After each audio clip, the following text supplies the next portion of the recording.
Good morning guys! Magandang umaga, magandang hapon, or gabi sa inyo kung saan man kayo. And then, happy Thursday! We wish you a Merry Christmas. We wish you a Merry Christmas. We wish you a Merry Christmas and a Happy New Year. Ang kintab ko kasi kaano ko lang guys, kalagay ko lang ng moisturizing cream. Nag-skincare na ako kasi it's 7 o'clock and may trabaho. But yeah, happy Thursday!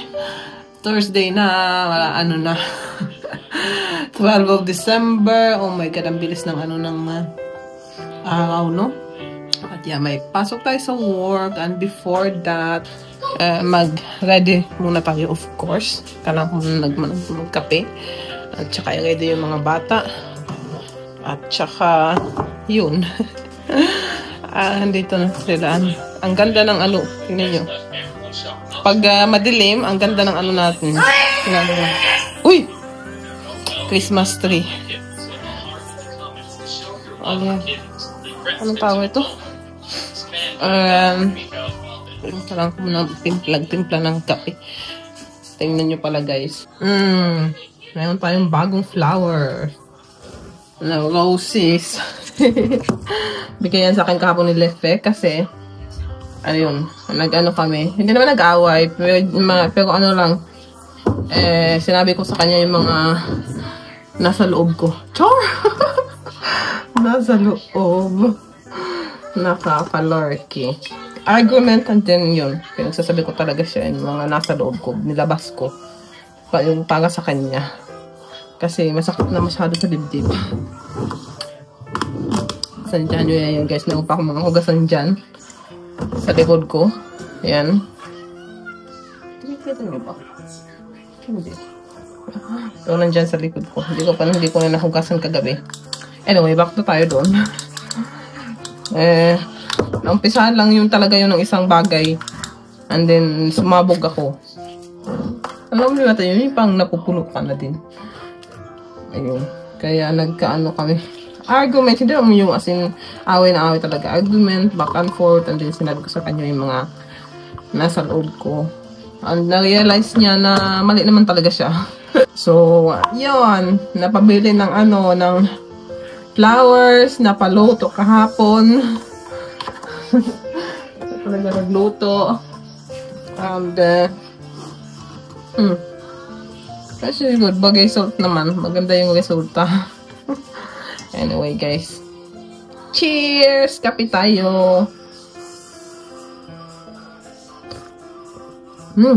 Init. Sakap sa tiyan. Hindi talaga ako nakakapag pag walang kape. Sa umaga. Kasi yung tiyan ko, gumagano siya. Anyway, guys, ang dami ko ng saksak. Let's go! Get ready muna. Yung ginalaw ko eh. Nahulog. Ayan, guys, nag-ready na tayo. Ano na tayo. So, naisipan ko bang ready, magkakwento ako. Hindi naman lahat-lahat. But, balikan natin yung sinabi ko kanina. Yeah, about sa amin ni Lefe. Na-realize ko talaga. Hindi naman ngayon ko lang na-realize. This past few years na din. Na kahit gaano pala kayo katagal na nagsasama na meron talagang hindi nyo pa rin talaga may iwasan yung mga away, yung argument na at kahit gano'n na pa kayo katagal, kami ni Lefe, na kami niyan. Since 20 years old na ako, 19, 20. So, 10 years na. Hindi ko pa rin talaga siya masyadong kilala. Mas ko pa siya simula nang nagkaanak kami, mas doon ko pa siya nakilala. Kasi doon dumating na si Aki sa buhay namin, doon pa nag-boom yung namin. New experience, bagong ugali ng partner mo, pero hindi mo pa siya nakikita before kasi wala pa kayong ibang iniisip kundi yung mga sarili nyo lang. Yun yung na-realize ko. Although sa sarili ko naman, Aware din naman ako. But, yeah. Yun yung mga marami kami ngayong ano. Hindi na marami. Ano ba yung sasabi ko? Meron pa rin talaga kami pinagtatalunan, ganun. Pero na pag-uusapan naman, and dapat din both of you na ano, willing mag-change kung ano yung ano, or hindi na mag-change, willing magbigay ng effort para ano yung gusto ng isang ng pares mo. So yun, sa isang relasyon talaga walang ano, walang perfect. Mayroon pa rin talagang kayong pinag-aanuhan. Mayroon pa rin talaga kayong pinag-aawayan, hindi napagkakasunduan kahit gaano pa kayo katagal. Oh my God, ang tagal ko na sa Paris kong yan. Partner kang yan, 10 years na, as in first boyfriend ko siya dito sa ano, abroad. Nagkaano naman ako. Meron naman akong MU dati, isa lang. So siya yung pangalawa. Siya yung pinaka real ano talaga. Boyfriend. Kasi nung yung isa parang ano pa lang yun, pang boyfriend nga, kas pang sa ano lang. Sa to sex, I think yun yung hindi pa ako masyadong serious nun. Ayan. So, siya yung si Lefe yung first talaga na inahanuhan ko, sinuryoso ko. Yung isa, bata pa kasi ako noon, so unfocus ko yun noon yung magpapagtapos ng pag-aaral. So, kami nga, pero sa text, sinagot ko siya sa text. And, hindi naman yung nagtagal din. So, yun, magmamaskara ako, guys. Ayan, nakapag-maskara na akit. Ang ganda, gandang-ganda ko sa aking eyelash ngayon. Kasi, mahaba-haba na siya mga sis. Hindi na siya tulad ng dati. Ganda talaga ng ano ko ngayon. Eyelash care ko. Char! Kahit na maraming nalalagas, tumutubo pa rin siya and medyo mahaba na siya pag gina-forward ko. Kaya sobrang happy ko. Anyway, back tayo dun sa aking story. Kaya kahapon, todo effort sa aking partner. Aking Paris. Kasi nung isang araw, iyak talaga ako, guys. Pinaiyak niya ako. Kasi nilabas ko yung yung aking saloobin. Char. Nilabas ko talaga sa kanya. Ayun. At nag-realize din naman niya na kasalanan din naman niya. So, ako kasi, hindi ako yung taong open na open. Kung ano yung ko, sinasabi ko agad. Hindi ganun. Parang iniipon ko muna. Or sinasabi ko that day na ganyan, hindi ko to gusto. And then after that, okay na. Pero, tinatandaan ko yun. Hindi ko yun nakakalimutan. Ang hirap pala mag-multitasking, no? Dahil lang, guys, hindi ako makapagsalita habang gumagawa ng kilay. So, ako yung taong hindi masyadong sa nararamdaman. Yung sinasabi ko naman pero hindi pa ulit-ulit. Sinashow ko. Oo. Yung panganay ko. Yung nadugo. So, yung kilay ko, pina-follow ko lang talaga yung yung kung saan yung niya, yung ng buhok niya. Makapal talaga yung kilay ko, guys, pero hindi lang halata kasi maninipis yung hibla. Ayan. So, yun nga, guys. Grabe yung ko the other day yung iyak. At nga din ako napasabi din ako kay mama. Nag-open up ako kay mama about doon. Kasi hindi din ako nagsasabi sa akong mga pamilya kung about sa problema namin ganung mag-asawa. Hindi ako nag-open sa ibang tao kasi problema namin yung kaming dalawa as partners. Pero nung isang araw doon ako nag-open up kay mother, kay mama. First time Kasi siguro sa ano din, mabigat sa pakiramdam. Ano yun guys, mabigat na kailangan mo siyang ilabas. Anyway, hindi ako makapag multitasking. Wait lang guys. Ang ganda ng ano sky. Ganda. Oo. Diyan din.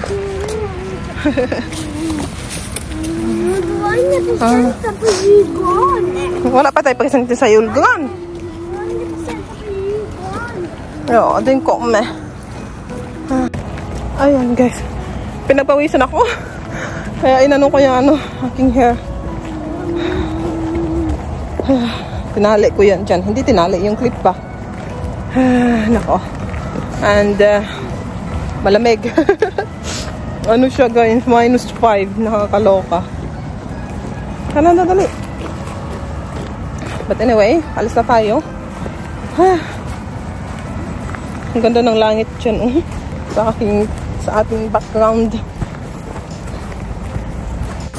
Yung lupa. Frozen. Namumuti siya. Ano? Uni. Ha?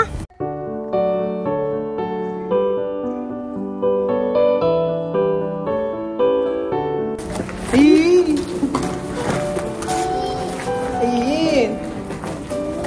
Kuya, dali na. Si Aria din. Aria!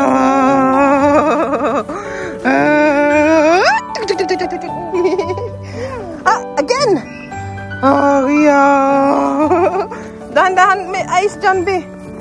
Uy, ice. Aria!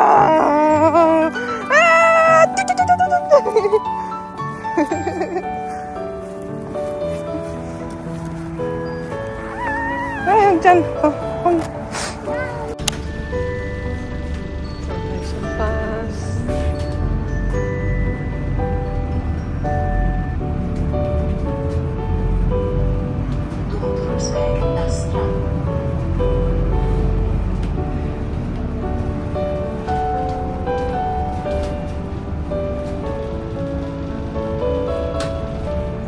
Tayo sa bahay, sa opisina guys.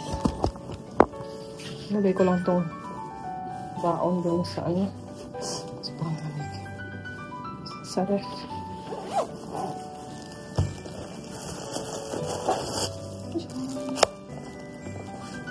Ayan.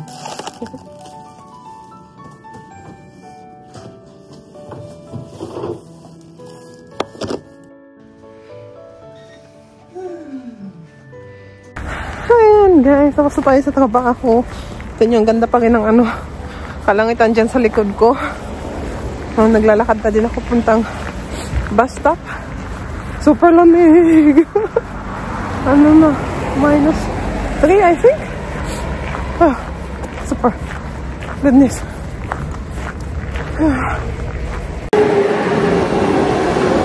Dito na tayo. Buti na lang nahapon itong train. Kayong bus ko lang kanina papunta dito sa train station na late. Grabe yung ko. Yung aking takbo.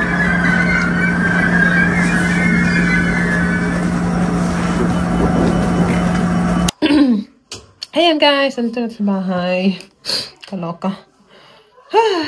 Yun naman yung aking Meron na naman tumutubong dyan. Ako dito, this side, dito yung grabe talaga the first few months. Yung ngayon, okay na siya. Natatanggal na yung niya. Yung aking piklat dyan. And yung lip tint na ginamit natin, natanggal siya. Pero meron pa naman konti, Hindi na siya pero hindi na siya as in bright. Pero hindi pa rin maputla yung aking lips. Hindi pa rin siya, dyan, putla na dark dyan. Mayroon pa rin siyang konting, redness, char. But, gabi. Gabi talaga yung, daan ng ko, pimples. Ito din, tsaka yan. Sa side na to. At dito na naman siya tumutubo. Ay, may una naman patubo dito. Kasi na, kung medyo masakit na naman. Tingnan nyo guys, oh. Yan. Kakaloka. Yung ating pimples, mga sis. Oh. Pero happy ako kasi hindi na siya masyado dyan. Pero dito na naman. Ano ba yan? Then, gabi yung oil ko sa pagmukha. Ay, nako. Hi! Yung mga bul... Aki, nga man kadaghaman na ketchup mo gibutang. Hello! Nagkaon ikaw? Saan mo naman ikaon? How did Dog Day actually lose his legs in hobby playtime? Did Catnap do it, or was it someone else? Ay, nako. I didn't do it. Yeah, this bird pose. Ako inantok. Anyway,